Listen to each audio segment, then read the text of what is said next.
Bismillahirrahmanirrahim. Assalamualaikum warahmatullahi wabarakatuh. Selamat sejahtera buat semua sahabat-sahabat semua. So kita dah masuk kepada topik baru dalam siri yang baru dalam kelas mengaji tulis artikel jurnal. Kita dah masuk kepada bagaimana untuk menghasilkan artikel daripada bab metodologi. Daripada kita menulis metodologi. Okey, ada bidang-bidang tertentu yang kadang-kadang dalam bidang engineering, especially yang ada buat development, contohnya memang bab 3 ni dia syarat dengan macam-macam. Ada benda yang dia adopt dengan ubah suai sedikit, ada yang memang dia buat adaptive, ada yang applied, ada yang kadang-kadang dia come out dengan macam-macam design. Jadi bila kita lihat sebuah tesis contoh dia ataupun dalam research grant, bila kita tengok dalam hasil dia punya research grant ni, kita tengok bab 3 dia macam-macam benda yang dia tulis. Dari segi bilangan muka surat dia pun sangat banyak, dengan step by step satu persatu pun jelas. Okey, kalau kita lihat sebenarnya bila sebut penyelidikan, bahagian yang dinanti-nanti atau bahan yang sangat kurang sebenarnya untuk kita kata bercambah dalam dunia knowledge ni adalah dekat metodologi, especially di Malaysia. Dekat Malaysia memang kita rigorous dekat metodologi, sangat-sangat rigorous. Kalau kita jumpa je satu ilmu baru tu, dia punya test paper tu sangat pantas. Dengan adanya workshop, dengan adanya courses, dengan supervisor pun encourage student buat benda yang baru.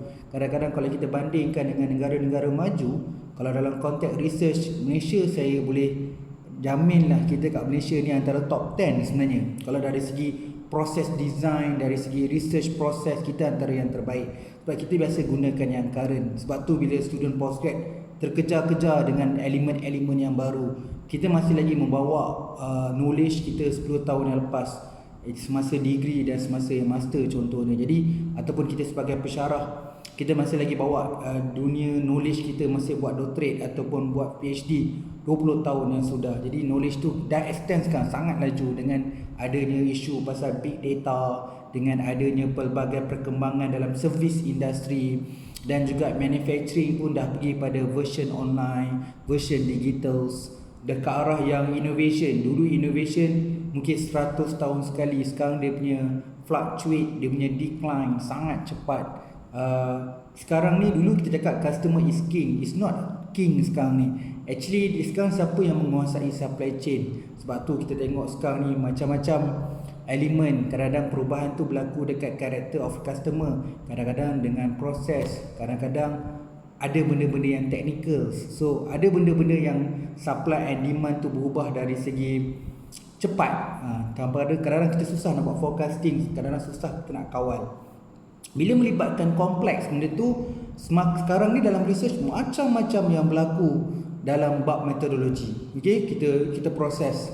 Kalau kita bincang sama je macam hari tu, kita bincang 3.1, 3.2, macam itu kita bincang 1.2, 1.3, 1.4. Jadi begitu juga dengan bab 3, kita berbincangkan dari segi outline. So hari ini memang purpose dia saya nak bincang adalah 3.2 atau 3.3.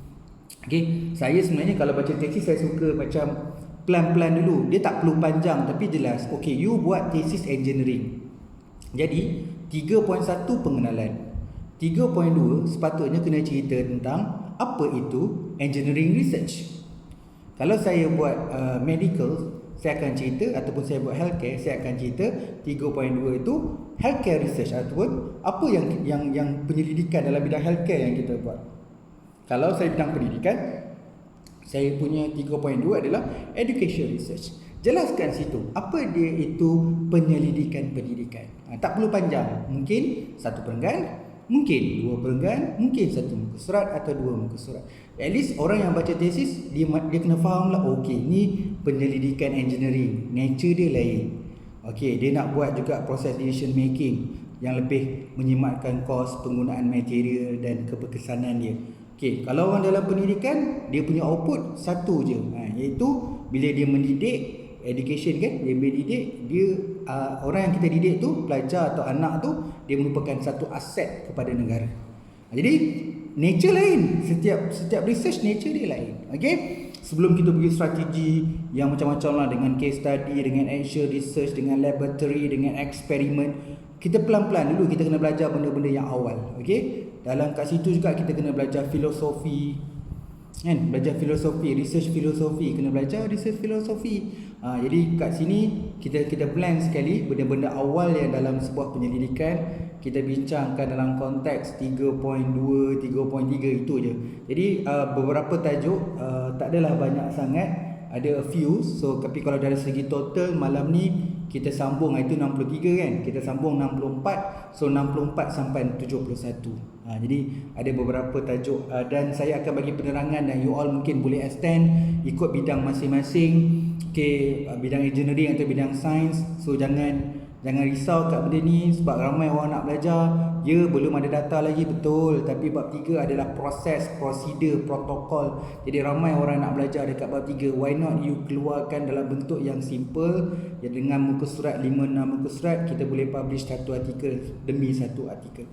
Okay, so tema malam ni adalah research design. Dari segi benda sebelum, semasa dan selepas dalam proses research design. Jadi itu tema kita malam ni. Okay, so kita mulakan dengan bab 3 research design. Ada beberapa artikel, kita ambil umum lah kan. Bila kita nak bincang benda ni, tak mampulah pakcik nak menjelaskan semua jenis scholar yang ada.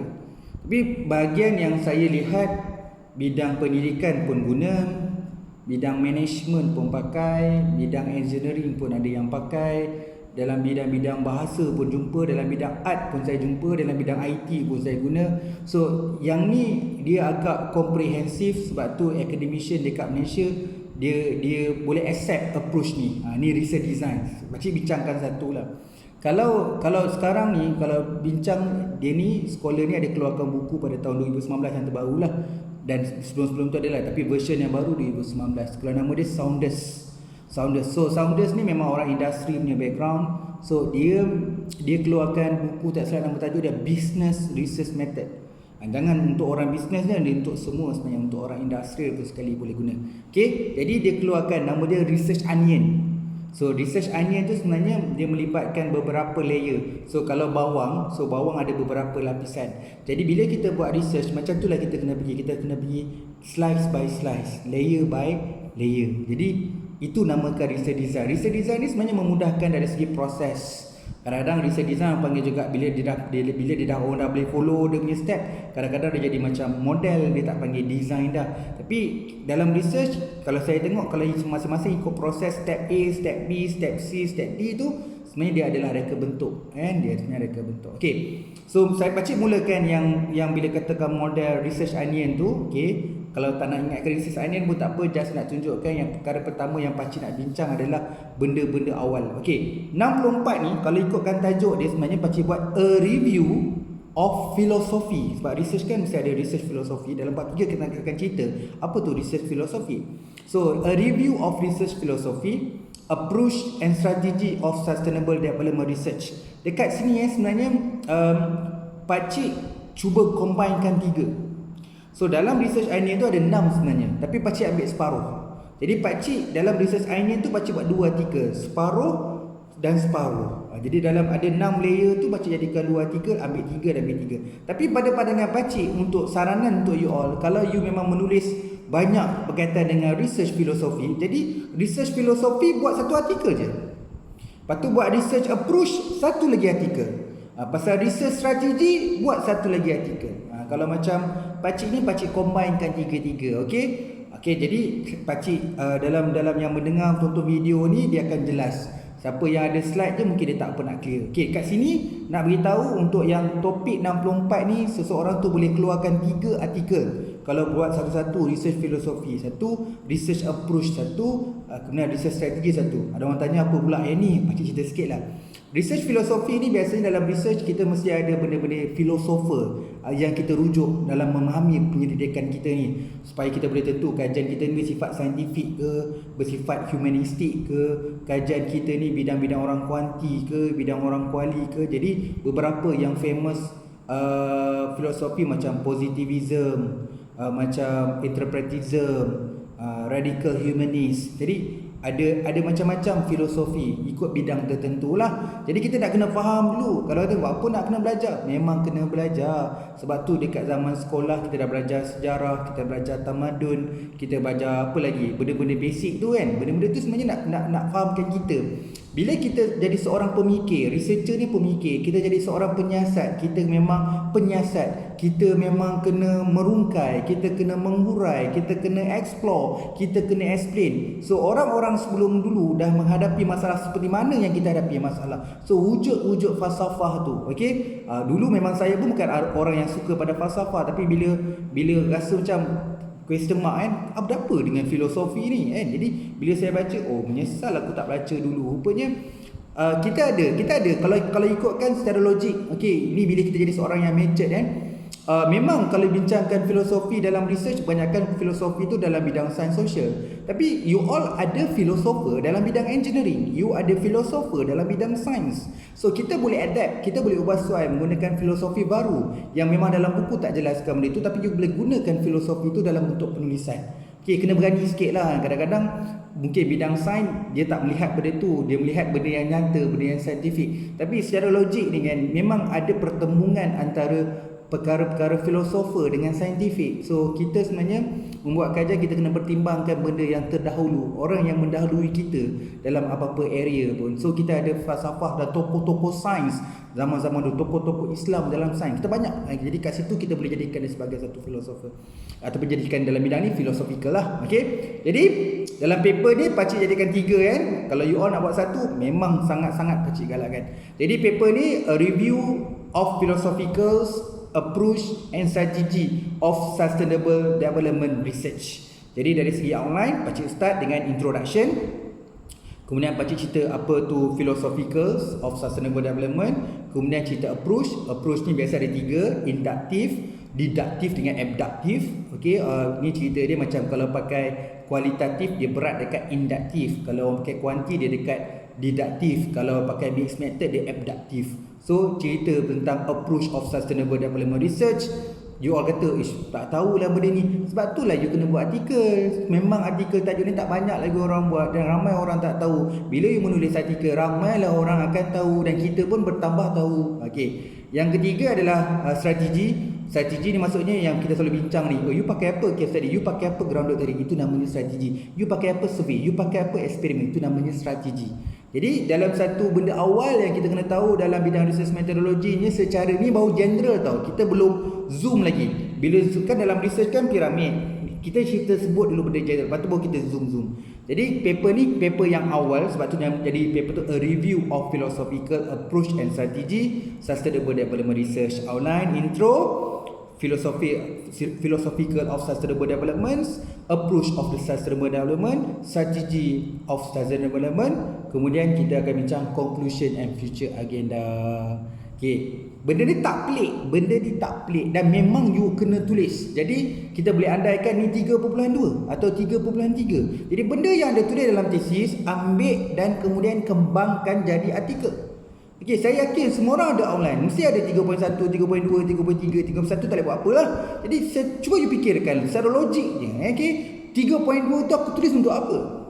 Dan orang-orang lain yang lepas ni akan menjadi penyelidik, dia akan juga buat 3.2. Dan adakah orang semua tahu apa nak tulis 3.2? Jadi sekurang-kurangnya sebenarnya you memberi satu impact atau memberi satu bantuan lah, kita kata dari segi akademia. Jadi maksudnya ada juga orang menceritakan yang berkaitan dengan filosofi. So biasa dalam buku teks, tapi tak ada orang terjemahkan dalam artikel jurnal. Tulis. Memang pakcik pun dah find dah tadi a few journal, dan tak adalah dia sama, tapi kita membawa maksud kepada filosofi. Okey. Jadi satu paper pakcik gabungkan 3. Kalau you all boleh buat 3 paper pun untuk bahagian ni. Tapi dalam kes ni pakcik buat cerita 3 lah, sebab dalam metodologi ni banyak nak cerita. Saya takut terlajak je, takut dekat metodologi menjadi 100 artikel pula nanti kan. Okey, yang kedua adalah kesinambungan. Dalam research Ainian dia ada 6. Kita dah bincang 3 tadi, filosofi, approach dengan strategi. So dia ada 3 lain, iaitu choice. Choice adalah pilihan. Kita research choice, kita nak buat apa sebenarnya. Kemudian kita ada time horizon, kemudian kita ada teknik. Jadi kat sini lah, dalam keadaan kita ada lagi 3, time choice, pilihan ataupun research choice. time horizon masa dalam research kan, ada yang masa pendek, jangka masa panjang, one time, ada yang kita panggil one time tu mengenai bebas, independent, ataupun yang jenis repeated, berulang-ulang. Okey, jadi kita nak bincang benda tu, dan juga teknik ialah kita bincangkan. Biasanya teknik biasalah pakai survey, deskriptif, kita pakai interview, observation, guna documents. Itu dia panggilkan teknik lah. Teknik juga apa kaedah yang untuk data collection. Jadi paper yang kedua ni pakcik letak paper dia tajuk A Review of Research Choice, Time Horizon and Technique of Sustainable Development Research. Kalau you jumpa paper ni orang nak buat, tak apa, you copy je tajuk. Masalahnya tajuk dia adalah Sustainable Development Research. You punya bidang lain. Bidang you mungkin bidang Corporate Social Responsibility, CSR. Jadi kita copy je tajuk A Review of Research Choice, Time Horizons and Technique of Corporate Social Responsibility Research. Itu maksud dia. Setiap bidang ada mungkin berbeza. You nak cite pun orang yang cite berbeza. Memanglah dia punya point tu sama. Nak kaji tentang pilihan, nak pakai monometer. Monometer maksud dia pakai satu, pakai kuanti je, pakai kuali je. Adakah kita ni pakai mix method? Aku pakai strategi kuanti satu, pakai strategi kuali satu. Adakah ni aku ni ada bersifat multi method? Banyak. Dalam kuanti pakai dua, dalam kuali pakai dua method. Jadi dalam kes ni yang kita decide, choice tu namanya research choice. Kemudian yang kedua adalah membincangkan adalah time horizon. Biasanya ada dua lah. Kita ada cross sectional dengan longitudinal. Okey, last sekali teknik lah. Teknik pakcik sebutkan tadi lah. Kita ada survey, observation, kita ada document, kita ada temu bual. Okey, itu contoh dia. Okey, jadi paper ni kita mulakan dengan introduction. Kemudian kita start dengan research choice. Research choice of Sustainable Development Research, kalau nama panjang dia. Point nombor 3 kita cerita time horizon of Sustainable Development Research. Kemudian kita akan cerita yang teknik, research technique of Sustainable Development Research. Yang kelima adalah conclusion. Okey, kita dapat dah 2-3. Maksudnya daripada satu model research design, daripada research onion tu boleh menghasilkan 2-3. Okey, pakcik tunjukkan ni juga gabungan. Kalau rasa tak nak buat pecahkan 3 dengan 3, combine je sekali. Jadikanlah 6 perkara tadi tu jadi satu artikel. Jadi tajuk dia Philosophical and Research Design of Sustainable Development Research. Ataupun bila dah combine semua boleh kata research onion. Philosophical and Research Design of Sustainable Development Research research design, maksudnya research onion approach. Ataupun research onion, applying research onion. Okey, ini pakcik tak letak macam tu. Jadi pakcik letak Philosophical and Research Design of Sustainable Development Research. Manakala kita pakai tadi research onion, you boleh tumpang perkataan research onion. Contoh dia Philosophical and Research Design of Sustainable Development Research applying research onion. Contohlah, ataupun using research onion. Okey. Jadi kalau yang ni gabungan tadi, yang 3 dengan 3 tadi, sebab tu paper ni pakcik tak campur jadi paper 64 plus 65, 65. Jadi combinekan 2 artikel awal jadikan satu. Maksudnya introduction, kemudian dia cerita yang pertama adalah Philosophical of Sustainable Development Research, yang kedua adalah Approach of Sustainable Development Research, yang ketiga adalah dia cerita Strategy of Sustainable Development Research, yang keempat dia cerita tentang research choice of Sustainable Development Research, kemudian dia cerita time horizon of Sustainable Development Research, kemudian yang keenam dia cerita tentang technique of Sustainable Development Research, yang ke-8 tu dia cerita tentang conclusion. Jadi yang paper ketiga ni sebenarnya kalau dia boleh buat paper yang ni, ataupun dia boleh buat 1-1, 3-3, ataupun boleh buat 6 paper. Macam mana boleh buat 6 paper? Ialah pecah satu, filosofi satu paper, approach satu paper, strategi satu paper, research choice satu paper, time horizon satu paper, research technique satu paper. Okey? Jadi kat sini kita boleh buat ada orang boleh buat 6 paper, ada orang boleh buat 2 paper pecah 3-3. Okey, ada boleh buat 3 paper pecah 2-2-2, ataupun boleh buat satu, jadi boleh ada 6 paper. Tapi semuanya bergantung kepada apa yang kita tulis, apa yang kita kembangkan dalam tesis. Mungkin ada orang buat 1 kan, ada yang jadi 2, ada yang jadi 3, ada yang jadi 6 dan sebagainya. Okey. So terusnya paper yang keempat, bila dalam research ni kat Viva pun sebut perkara ni. Jadi pakcik nak kongsikan yang paper ni you boleh terbitkan juga. Biasanya dalam bidang ni awal-awal, biasa SEM 1, SEM 2 orang bincang. You ni buat scientific research ataupun humanistic research.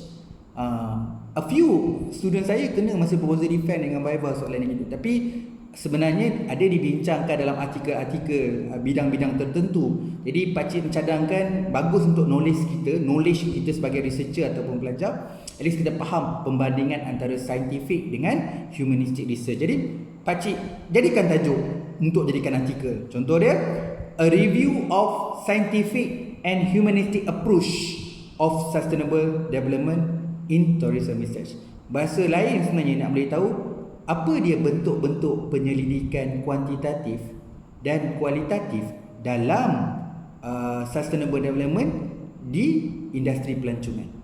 Jadi tapi bahasa research kita panggil scientific and humanistic. Scientific lebih kepada kuantitatif, humanistic itu lebih kepada kualitatif. So tajuk dia pakcik propose kat sini adalah a review of scientific and humanistic research for sustainable development in tourism research. Jadi dia punya online ceritalah introduction, kemudian ceritalah scientific approach of sustainable development research, kemudian cerita pula humanistic approach of sustainable development research. Yang kelima adalah cerita yang conclusion and future agenda. Yang keempat adalah conclusion future agenda. Baca ulang balik. Paper ni adalah a review of scientific and humanistic approach of sustainable development research. So outline introduction, kemudian ceritalah scientific approach of sustainable development research, kemudian cerita humanistic approach of sustainable development research, yang keempat cerita conclusion and future agenda. So bahagian ni at least kita faham apa itu scientific dan humanistic. Jadi kita sebenarnya dalam tesis tulis kajian ni kenapa lebih sesuai ke arah kuantitatif atau saintifik, kenapa kajian ni lebih sesuai dengan kuali. You bincang beberapa kajian lepas turut. Jadi kita luaskan. Mungkin dalam tesis kita cerita satu muka surat, tapi kita kembangkan jadi 5 muka surat untuk menghasilkan satu artikel. Kemudian paper yang ke-66 dalam bahagian ni juga jelaskanlah. Mungkin saya sendiri baca buku dalam buku engineering research, benda ni tak dibincangkan. Tapi saya secara logik dah beberapa kajian saya tengok, especially di UK, orang engineering pun, orang civil architecture contohnya, ataupun dalam bidang engineering management ataupun quality management in engineering pun dia apply benda ni. Jadi benda ni bagus dalam research sebab benda ni memang at least kita nak tahu. Memang orang duk tanya, cuma tak sebut perkataan ni, tapi masa Viva orang tanya benda ni, kenapa you nak study benda ni, adakah benda ni betul-betul practical, reality, betulkah benda ni boleh dikembangkan lagi, sejauh mana boleh benda ni boleh di-extendkan lagi proses ni, apa value yang you dapat dalam research ni. Itu bahasa direct. Tapi kalau bahasa research, nama dia adalah ontology, epistemology dengan axiology. Jadi bila orang tanya nanti, can you explain regarding your research, apa you punya ontology, epistemology dengan axiology? Kita pun baru first time dengar. Jadi kita tak bolehlah bagi alasan, ni bukan bidang saya, ni bukan bidang saya. Saya macam tu juga dulu, selalu kata ini bukan bidang saya. So dalam sekarang ni, bila orang tanya saya tentang suatu perkara, tak apa, saya diam tu emas. Lagi baik berdiam kalau you cuba nak jawab benda yang tak tahu. Jadi dalam kes ni, kita take note, balik kita study. Ada rupanya lama dah bidang engineering 1970 lagi orang dah study benda ni. Aku ni dah tahun 2020, sombongnya tak nak belajar benda ni. Jadi benda tu ada kan. Saya yakin benda tu ada sebenarnya. Kalau kita explore memang benda tu ada. Jadi paper ni a review. Minta maaf kalau you perasan paper ni saya letak a review, tapi terpulang. You tak nak letak kata a review pun tak apa. Pakcik cuma suggest. A review of ontology, epistemology and axiology of sustainable development research.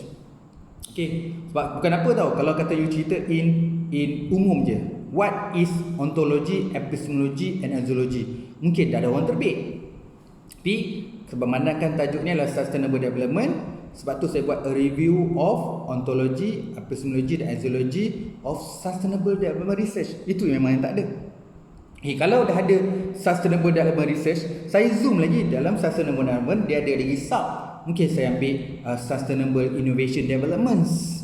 Jadi ada orang yang buat Sustainable Development Goal, SDG.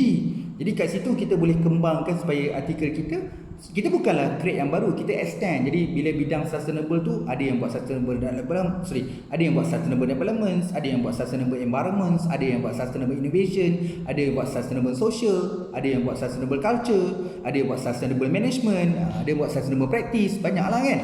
So dalam kes ni adalah nak tunjukkan bahawa kita boleh membincangkan apa yang dikaji oleh penyelidik terdahulu dalam konteks dalam kes ni adalah dia masih lagi komponen dalam philosophical and approach, tapi membincangkan lebih spesifik iaitu ontologi, epistemologi dan axiology. Okey, ini seronoknya. Tak tahulah you all seronok ke tak, tapi kalau saya seronok. Kita belajar artikel masa yang sama, kita belajar metodologi. Macam hari tu kita cover bab 1, kita belajar juga apa itu introduction, apa komponen-komponen yang perlu ada dalam introduction dalam bab 1.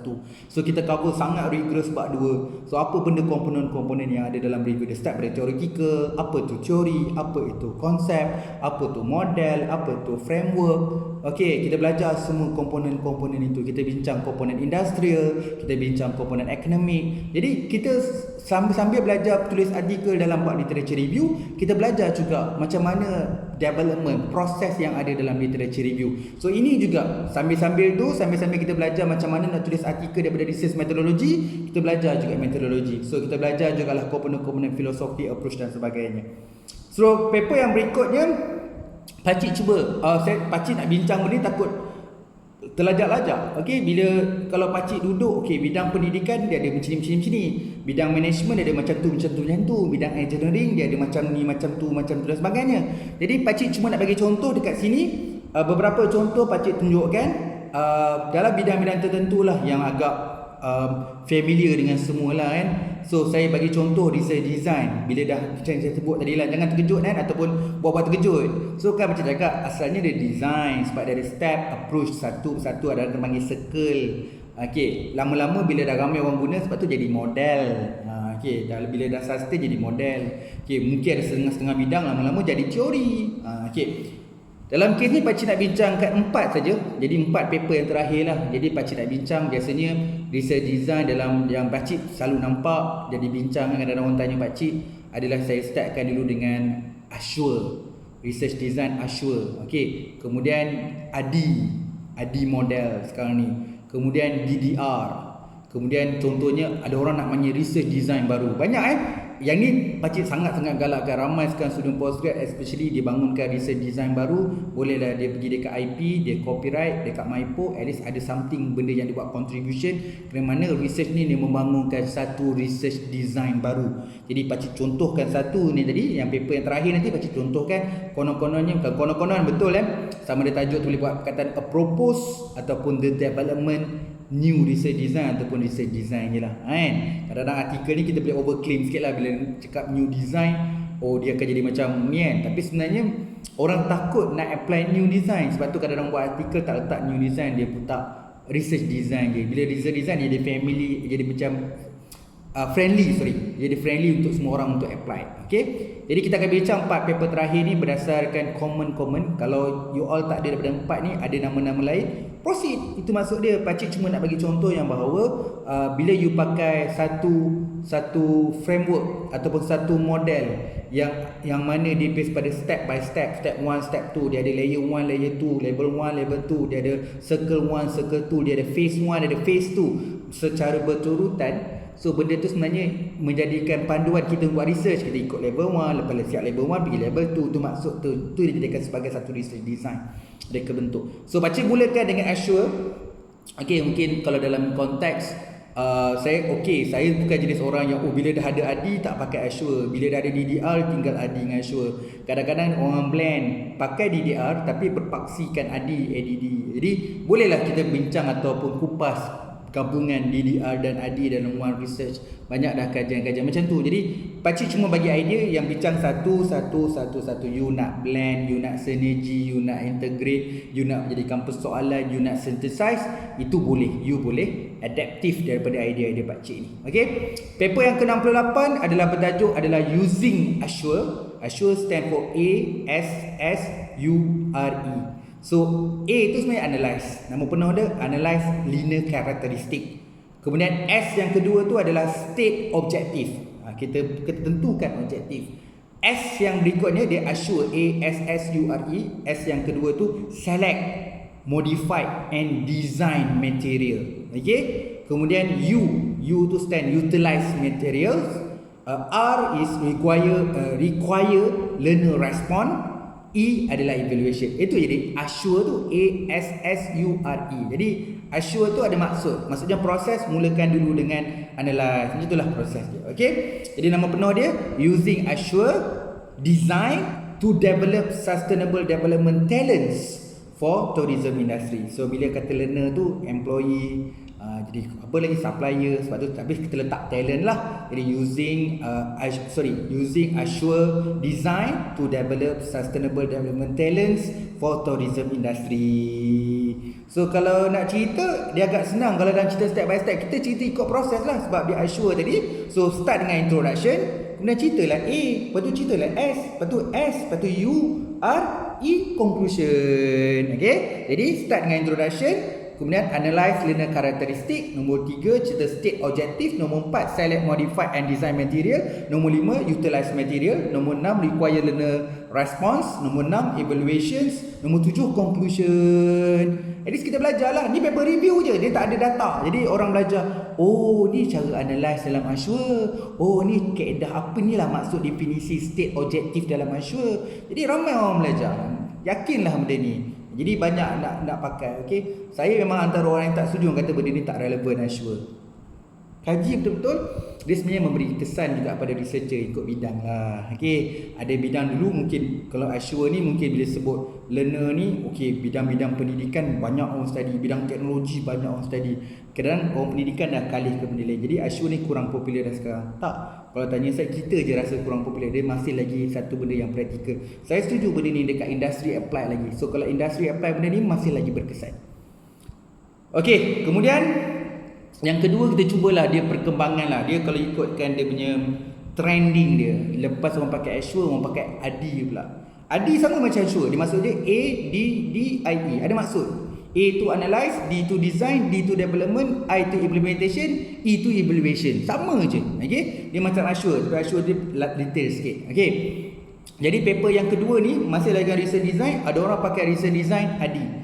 Tapi ADI sekarang orang tak panggil design, orang panggil ADI model. Sebab dah ramai orang dah ramai orang guna, jadi ADI model. Okay. Okay, alright. Okay, alright. Kita mulakan pula. Okay, ini tajuk yang untuk ADI model adalah Research Design for Sustainable Development for Tourism Industry, titik dia bertindih, using the ADI model. Okay, saya ulang balik paper ni, artikel ni, tajuk dia Research Design for Sustainable Development for Tourism Industry using the ADI model. Okay, jadi yang ADI ni, dia proses tu ceritalah introduction, kemudian ceritalah analysis, kemudian cerita design, cerita development, cerita implementation, cerita evaluation, cerita conclusion and future agenda. Kalau nak panjang boleh jadi analysis of sustainable development research. Design, cuma pakcik melihat bila orang cerita pasal ADI, orang tak buat penuh. Jadi outline ni simple, macam saya sebut je lah. Intro, analyze, design, development, implementation, evaluation, conclusion and future agenda. Okay, jadi paper tu kita dah siap. Jadi okay, sekarang trend orang pakai DDR kan, design and development research ni, DDR ni. Jadi DDR pun ada proses. So sekarang pun dah berkembangkan DDR ni macam-macam. Jadi boleh buat satu lagi. Katakanlah kadang-kadang bila pakai DDR ni ada orang pakai Fuzzy Delphi pula. Boleh buat satu artikel kan, a review of Fuzzy Delphi process atau step by step. Okey, itu maksud dia. Cuma pakcik tak adalah buat semua. Okey, pakcik cuma letakkan beberapa je. Jadi banyak pula research design. Sampai besok pun tak habis pun nak bincang semua jenis-jenis research design yang ada dalam dunia ni. Okey.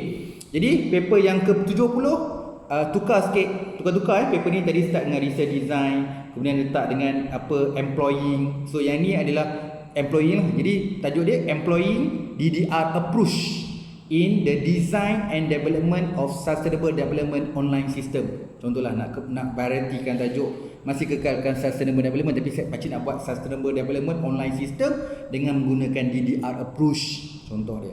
Jadi tajuk ni baca ulang balik, employing DDR approach in the design and development of sustainable development online system. So online ni sama lah macam DDR. Cuma DDR ni kalau ikut ni kebanyakan lah, mungkin ada lain-lain sikit tu ikut capability ataupun kesesuaian dalam penyelidikan. Dalam kes ni start dengan introduction, kemudian analysis, kemudian design and development, kemudian evaluation, conclusion and future agenda. Jadi ada 5: introduction, analysis, design and development, evaluation, conclusion and future agenda. Yang ni maksudnya kita boleh buat artikel, ikutlah design atau model yang kita gunakan untuk proses penyelidikan kita. Pakcik tunjuk tadi Ashwa, kemudian pakcik tunjuk Adi, kemudian pakcik tunjukkan yang DDR. Okey, yang last ni lebih kurang pakcik cerita paper pakcik lah sendiri kan. Jadi pakcik memang ada buat design sendiri untuk prototype produk pakcik masa buat doctorate engineering. Jadi pakcik keluarkan satu nama dia LSSPI. Macam tadilah Adi Ashwa dia ada nama, tapi pakcik keluar LSSPI. Jadi kalau orang nak gunakan tool prototype yang pakcik hasilkan tu, dia kena ikut proses yang manual. Pakcik keluarkan manual sebenarnya. Kalau dalam manual tu ada proses dia. Jadi pakcik keluarkan tu. Jadi nama artikel ni boleh cakap propose, tapi pakcik letak kat sini the development lah. The development of LSSPI. Macam tadilah dia gunakan term tu lah kan. Process design, yang mana dia the development of LSPI, process design for sustainable development in tourism industry. Jadi ubah soal lah, pakcik guna tu dekat automotive industry, jadi kita tukar kat sini sustainable development in tourism industry. Jadi LSPI tu tak semestinya guna dekat bahagian sustainable je, dia boleh pakai kat tempat-tempat lain. Okey, alright. Jadi pakcik ulang balik tajuk dia, the development of LSSPI, process design for sustainable development in tourism industry. Jadi pakcik ceritalah LSSPI tu apa dia. Okey, start dulu dengan introduction. Kemudian L tu apa maksud dia? Look goal setting. Melihatkan pada setting dalam goal. Okey, goal setting. Look goal setting tu L dia. Kemudian S, structural hierarchy. Lepas tu structuring hierarchy tu masuk dalam S. S yang kedua lah dia LSSN, set the benchmark. Okey, kemudian P adalah performance assessment. Yang 6 adalah improvement control plan. Lepas tu yang ketujuh adalah conclusion and future agenda. Jadi pakcik buat satu artikel cerita apa tu LSSPI untuk sustainable development in tourism industry. Start dengan introduction, look goal setting, kemudian kita buat structuring hierarchy, kemudian set a benchmark, kemudian buat performance assessment, kemudian buat improvement control plan, conclusion and future agenda. Jadi you all boleh, mungkin ada orang buat research keluar 2 research design, mungkin ada yang buat 1 research design. Maksudnya you boleh propose own research design. Okey, dengan ada reason dengan justifikasi lah. Sebab untuk purpose of research ni, you punya journey tu kadang-kadang berbeza dia. You punya kompleks. Jadi you kena bangunkan sendiri design. Tak ada masalah banyak Jadi student PhD pun dah ramai orang bangunkan research design. Yang seronoknya sekarang ni nampak trend, mostly research come out dengan mostly postgrad come out dengan satu design baru, kemudian dia pergi MyPo, kemudian dia buat copyright, kemudian dia letak dalam thesis dia, letak dekat belakang, masih tulis kat research design tu, tulis dalam kajian ni dia propose design, dia enhance previous study, dia come out dengan research design, please refer in appendix, bahawa dia punya research design tu dah di harta intelekkan dalam copyright. Bila kita sebagai panel baca pun kita seronok, baguslah research ni, dia come out dengan new design, so dia dah protect dekat MyPo. So benda-benda menjadi kekuatan yang ada dalam journey dalam sebuah penyelidikan lah. Sebab actual pun kalau grant, kalau saya sebagai penyelidik pun, bila kami buat produk, buat prototype, output dia memang kena IP. Jadi you buat PhD, you buat IP. IP kat mana? Proses design. Dekat research design. Jadi itu satu kejayaan lah. Okay? Jadi habislah berapa artikel hari ni. Jadi kita bincang dari segi research design.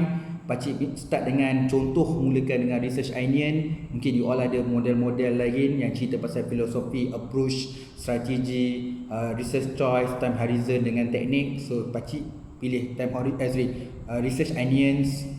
Okay, lepas tu pakcik ceritakan, at least kita kena tahu dalam metodologi saintifik dan humanistik. Kemudian kita kena faham juga yang berkaitan dengan ontologi, epistemologi dan zoologi. Kemudian pakcik bincangkan biasa common dalam research design, sama ada kita boleh guna Ashworth buat satu artikel, boleh gunakan ADI buat satu artikel, DDR boleh buat satu artikel, dan last contoh kita come out dengan our propose lah new ataupun extension of the research design sendiri.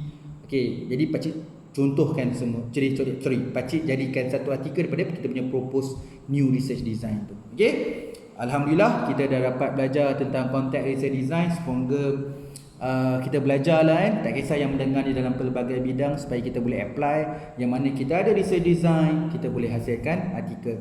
Mohon maaf ada kekurangan dalam kesilapan dalam menyampaikan beberapa idea untuk artikel seterusnya dalam metodologi. Kita mulakan research design, mungkin salah sebutan, mungkin English pakcik tak betul. Mohon maaf segala kesilapan dan kekurangan itu. Semoga kita terus dapat menambah manfaat, menambahkan cara berfikir makin positif, dapat menzahirkan lagi banyak artikel lepas ni. Percayalah, bahagian metodologi tak ramai orang tahu, tak ramai orang faham.